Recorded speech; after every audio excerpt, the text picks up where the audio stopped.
Hello everyone, this is Kevin Ann at Eagle Strong Voice with a special report. It's Monday, July 18th, 2022. This is in preparation for the visit to Canada of that convicted murderer and war criminal, so-called Pope Francis, Jorge Bergoglio. This is essential background information for those of you who are going to go beyond talk to action, to enforce our standing arrest warrant against this man and help shut down his visit and his criminal Catholic Church. I entitled this Under the Robes. Who is Jorge Mario Bergoglio? Notes on a New World Order Pope. And of course, that's Bergoglio on the right serving communion to his good friend, the butcher of Argentina, General Jorge Videla, during the 1980s. One must wonder about a guy who goes around in a white gown all the time. The great detective novelist and failed oil tycoon Raymond Chandler, who knew all about the seamy nature of power, observed that you can always spot the biggest gangster in town by the way he dresses to please. The present Bishop of Rome seems to be an avid student of Chandler. Jorge Bergoglio has always been someone who projects a pleasing public image, no doubt because of the tarnished trail of murder and corruption he's left in his wake.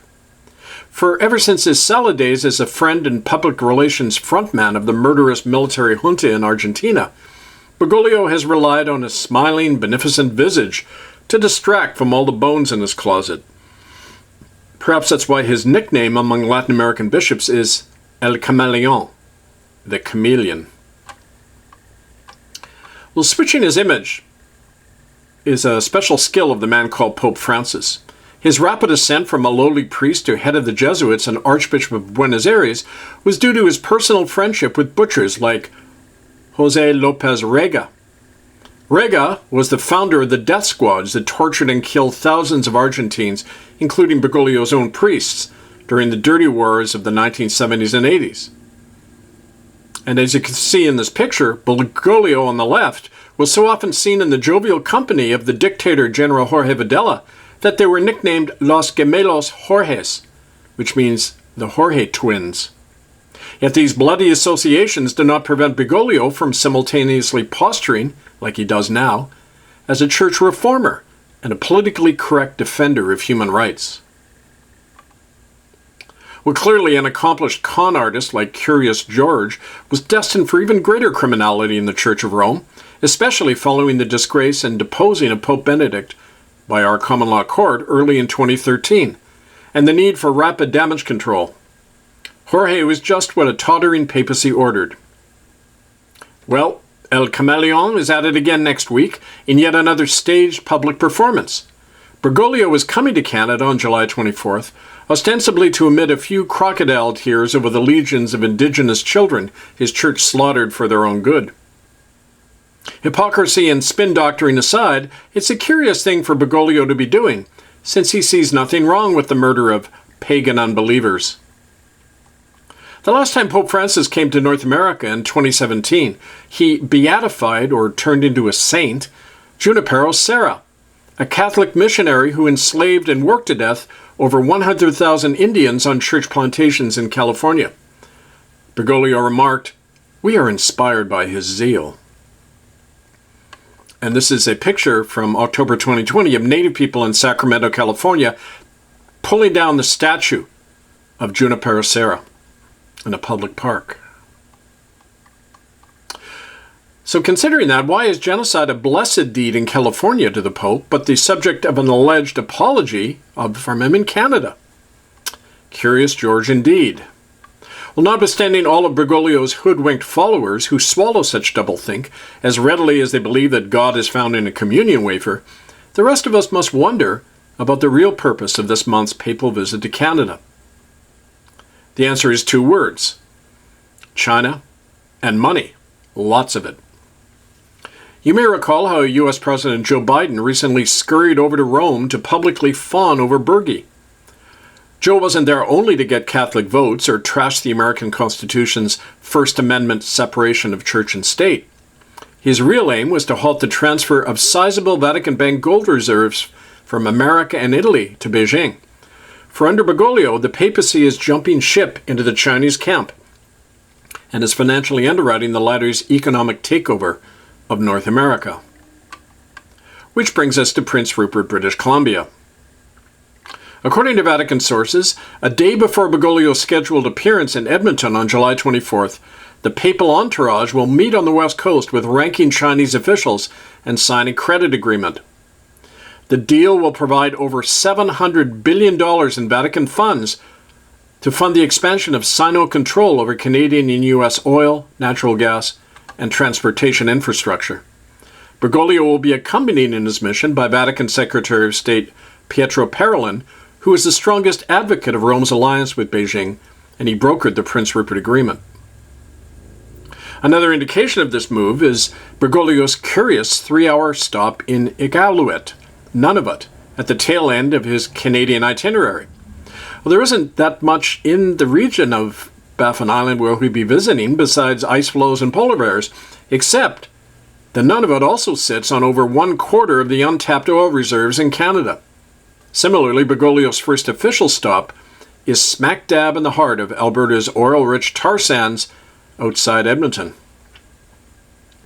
Well, none of this is too much of a surprise when one considers that the Vatican is the world's largest and most secretive bank and money launderer. But Bergoglio's personal appearance to finalize this agreement isn't just about money. It's a sign of the strategic importance of the new political alliance between Rome and Beijing to solidify the new global tyranny known as the corporatocracy. After all, the Church of Rome is the world's oldest corporation. It's also the historic architect of fascism and its totalitarian corporatist system that pioneered today's New World Order. The Vatican is a natural ally of China and its Mandarin Maoist system of emperor worship and one-party rule that mirrors the papacy. This was evident in September 2018 when, in an unprecedented move, Pope Francis signed an agreement with the Chinese government allowing the latter to appoint Chinese Catholic bishops, a power normally reserved by Rome.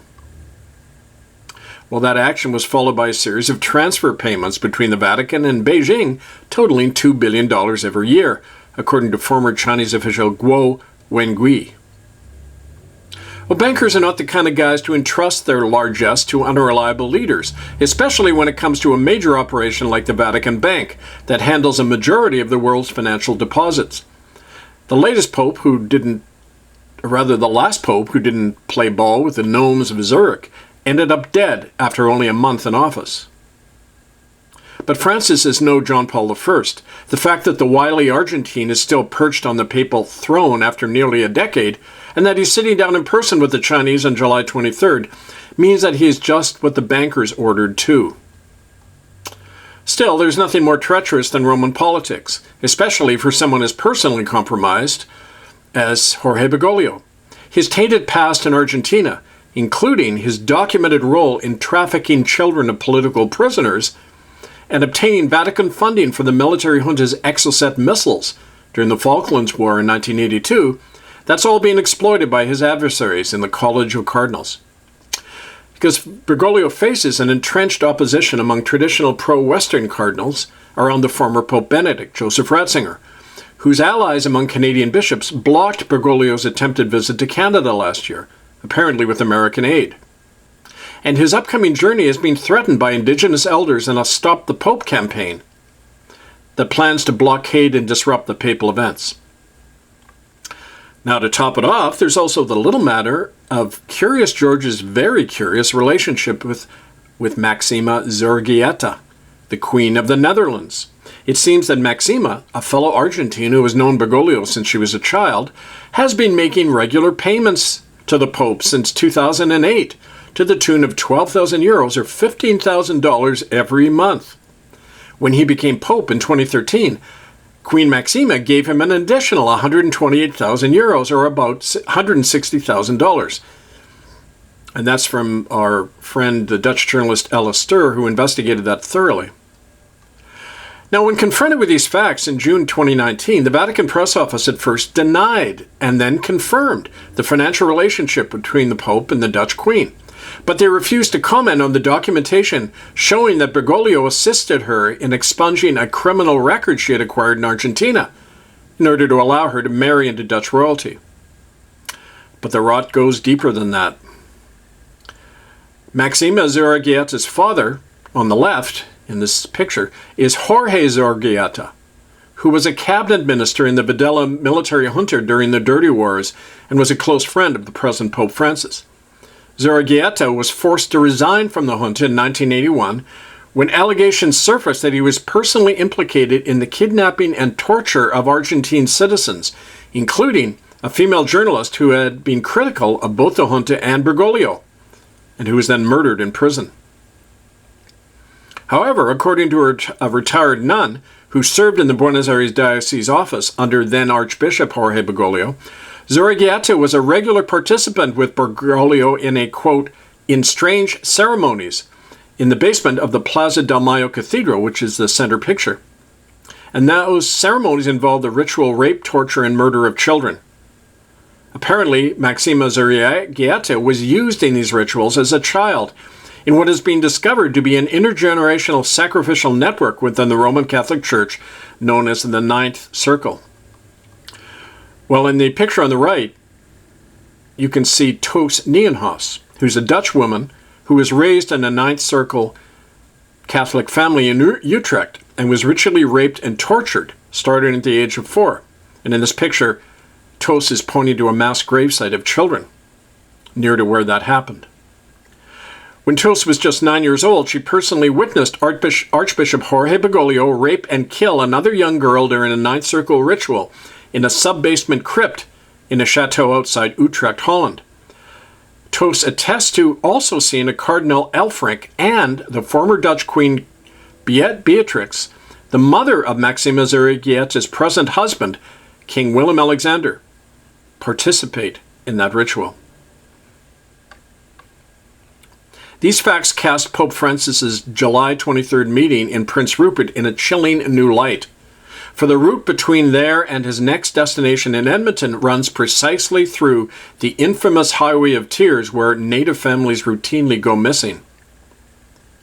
According to our retired RCMP officer George Brown, who worked with me in a citizen's inquiry into missing women, many of the bodies of Native people found along the Highway of Tears between Prince Rupert and Prince George were missing organs and bore signs of ritual dismemberment. But these facts were erased from police and coroner's reports and censored from the media. Of equal note is the fact that the Ninth Circle rituals tend to occur on the 23rd and 24th days of certain months, according to arcane Roman ritual dates. Jorge Bergoglio will arrive in Canada and meet with his Chinese associates on precisely those days during July. For the grisly Ninth Circle ceremonies are conducted to coincide with important events in the ancient belief that the blood of innocents ensures and sanctifies their success. After all, such a belief in the redemptive power of sacrificing children is at the bedrock of Roman Catholic faith and is embodied in its so-called Mass, where it is believed that the literal body and blood of God's sacrificed Son Jesus is consumed and grants eternal life.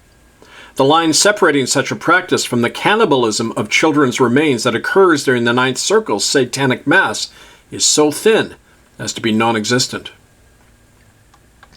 Well, I'm still perplexed by anyone with the knowledge of religious genocide or the official Catholic policy that harbors and protects child rape and torture would find it difficult to believe that saintly men in white robes are stained with the blood of others.